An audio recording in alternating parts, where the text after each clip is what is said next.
परिसंचरण तंत्र को हम आगे पढ़ते हैं। जैसा कि हम जानते हैं रक्त परिसंचरण तंत्र का बहुत महत्वपूर्ण हिस्सा है और इसमें हम ब्लड कॉर्पसेल्स के बारे में पढ़ रहे थे।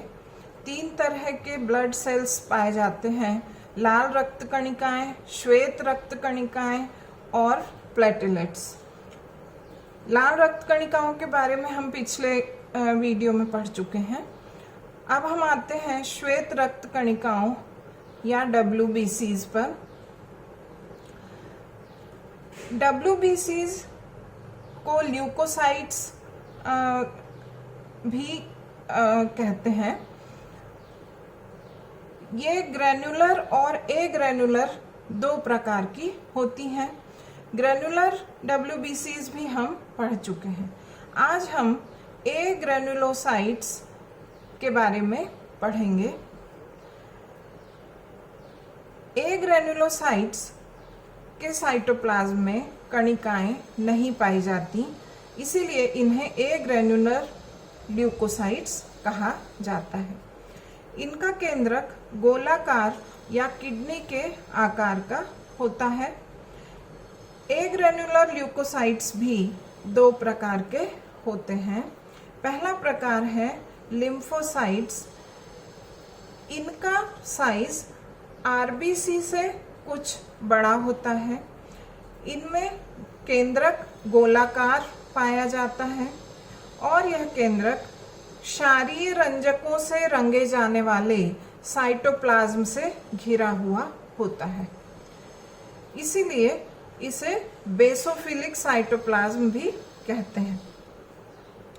इनका निर्माण स्प्लीन, टॉन्सिल्स और दूसरे लिम्फ नोड्स में होता है। इनके कार्य बहुत महत्वपूर्ण हैं हमारे इम्यून सिस्टम के लिए। इनके द्वारा सीरम ग्लोबुलिन नाम के प्रोटीन्स बनाए जाते हैं जो कि एंटीबॉडीज और एंटीटॉक्सिन्स का काम करते हैं या एंटीबॉडीज और एंटीटॉक्सिन्स बनाते हैं। इनका महत्वपूर्ण योगदान घाव भरने में सहायता करना है। दूसरे प्रकार के ल्यूकोसाइट्स का नाम है मोनोसाइट्स। ये भक्षक प्रकार की कोशिकाएं हैं या फैगोसिटिक सेल्स हैं। ये बड़े ल्यूकोसाइट्स होते हैं जो लिम्फोसाइट्स की तुलना में कम संख्या में पाए जाते हैं। इनका केंद्रक या न्यूक्लियस किडनी के आकार का होता है या सेम के बीज के आकार का होता है। इनके कार्य देखें हम, ये बहुत ही सक्रिय कोशिकाएं हैं। स्वयं चलकर संक्रमित ऊतकों तक पहुंच जाती हैं, रक्त से निकलती हैं और संक्रमित ऊतक तक पहुंच जाती हैं। वहाँ पर जो इन्फेक्शन या संक्रमण है उस माइक्रो ऑर्गेनिज्म को या बाहरी मटेरियल को भक्षण करके या फैगोसिटिक क्रिया द्वारा समाप्त करती हैं। अब हम आते हैं रक्त में पाई जाने वाली तीसरी प्रकार की कोशिकाओं पे, ब्लड प्लेटलेट्स पर। ब्लड प्लेटलेट्स चपटे साइटोप्लाज्म के टुकड़े जैसे सेल होते हैं। इनका निर्माण लाल अस्थि मज्जा या रेड बोन मैरो में होता है। लाल अस्थि मज्जा में एक बड़ा चपटा डिस्क के समान सेल पाया जाता है जिसे मेगाकैरियोसाइट कहते हैं। प्लेटलेट्स बनते समय इसके साइटोप्लाज्म से चपटे टुकड़े टूट टूट कर अलग होते हैं जो कि प्लेटलेट कहलाते हैं। इन प्लेटलेट्स का साइटोप्लाज्म बेसोफिलिक होता है या क्षारीय रंजकों से रंगा जाने वाला होता है। इस चित्र में ये देखिए, ये बड़ी चपटी कोशिका है जिसे मेगाकैरियोसाइट कहते हैं और ये चपटे टुकड़े इर्रेगुलर शेप के इससे टूट टूट कर अलग हो रहे हैं और प्लेटलेट्स बन रहे हैं। प्लेटलेट्स रक्त का थक्का जमाने में बहुत महत्वपूर्ण कार्य करते हैं। थक्का जमते समय इनसे कई सारे फैक्टर प्राप्त होते हैं और ये थक्के में भी शामिल होते हैं। इसके बाद हम आते हैं रक्त के दूसरे अवयव पर, जिसका नाम है प्लाज्मा। यह रक्त का 55% हिस्सा बनाता है और यह हल्के पीले रंग का करीब करीब पारदर्शी या अर्ध पारदर्शी द्रव होता है। प्लाज्मा में पानी की मात्रा 90 से 92% तक होती है। बचा हुआ 8 से 10% भाग प्लाज्मा प्रोटीन्स और मिनरल साल्ट्स द्वारा बनाया जाता है। पानी, जैसे मैंने बताया, इसका प्रमुख अवयव है जो कि 90 से 92% होता है। प्लाज्मा प्रोटीन्स कुछ 4-5 प्रकार के इसमें उपस्थित होते हैं। उनमें से पहला है सीरम एल्बुमिन। इसका निर्माण लिवर में होता है और यह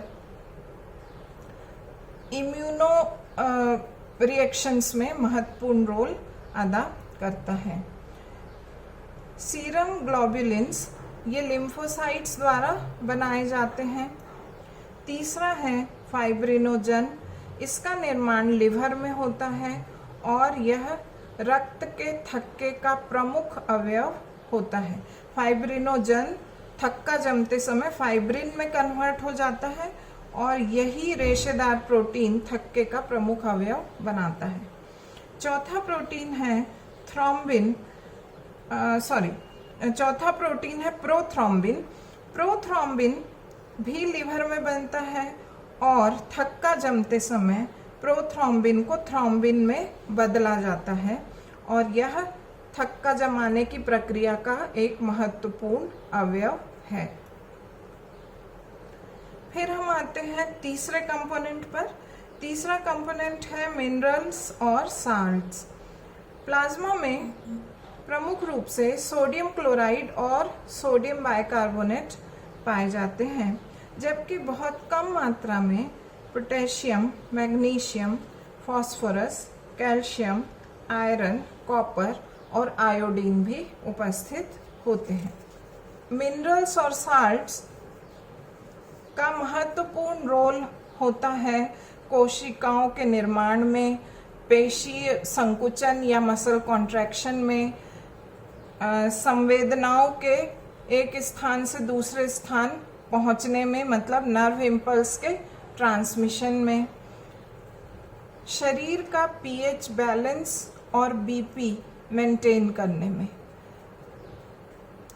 इन्हीं की उपस्थिति के कारण स्वस्थ रक्त का पीएच हल्का सा अल्कलाइन या क्षारीय होता है। रक्त का सामान्य रक्त का पीएच होता है 7.4। अब हम आते हैं प्लाज्मा के कार्यों पर।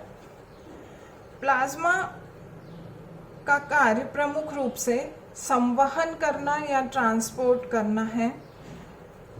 यह पचे हुए भोजन और विटामिन्स को डाइजेस्टिव सिस्टम से लेकर टिश्यूज तक या ऊतकों तक पहुंचाता है। इसी प्रकार ऊतकों या टिश्यूज में बनने वाला मेटाबॉलिक वेस्ट, जैसे यूरिया, यूरिक एसिड, अन्य मेटाबॉलिक वेस्ट, इनको एकत्रित करता है ऊतकों से और किडनीज तक पहुंचाता है। ऊतकों में बनने वाली कार्बन डाइऑक्साइड को एकत्रित करता है और उन्हें लंग्स तक पहुंचाता है। इसी प्रकार एंडोक्राइन ग्लैंड्स से बनने वाले हार्मोन्स को लेता है और उनके टारगेट ऑर्गन्स तक पहुंचाता है। अगला कार्य है इसका शरीर में पानी की मात्रा को बैलेंस्ड या संतुलित बनाए रखना। एंटीबॉडीज और एंटीटॉक्सिन्स इसी में बनते हैं और इस तरह से ये शरीर के इम्यून सिस्टम का महत्वपूर्ण हिस्सा है और डिजीजेस और इन्फेक्शंस से रक्षा करता है। कहीं चोट लगने पर रक्त का थक्का जमना बहुत आवश्यक है। उसके लिए भी जितने भी फैक्टर्स और प्रोटीन्स की आवश्यकता होती है उन्हें चोट वाले स्थान पर पहुंचाना और प्रोवाइड कराना, मतलब क्रम से जिस क्रम में आवश्यकता है रिएक्शंस के लिए उस क्रम में प्रोवाइड करना, ये भी काम प्लाज्मा का होता है। फाइब्रिनोजन, प्रोथ्रोम्बिन और other blood clotting factors plasma के द्वारा ही उस स्थान पर पहुंचते हैं। एक और महत्वपूर्ण काम है ऊतकों और अंगों को नम बनाए रखना या मॉइस्ट बनाए रखना। प्लाज्मा से ही लिम्फ बनता है और इसलिए ये टिश्यूज को भी नम बनाए रखने में बहुत महत्वपूर्ण है। प्लाज्मा रक्त की नॉर्मल विस्कोसिटी या सामान्य गाढ़ापन मेंटेन करने का बहुत महत्वपूर्ण काम करता है और इस तरह से ये शरीर के रक्तचाप या बीपी को भी मेंटेन करता है। तो यहाँ पर हमने समाप्त किया है रक्त और उसके दोनों प्रमुख अवयवों को। पहले हमने कोशिकाएं देखी जो कि लाल रक्त कणिकाएं और WBCs और प्लेटलेट्स थे। फिर हमने प्लाज्मा देखा। इस तरह से हमने रक्त के कंपोनेंट्स और उसके कार्य यहाँ पर समाप्त किए हैं।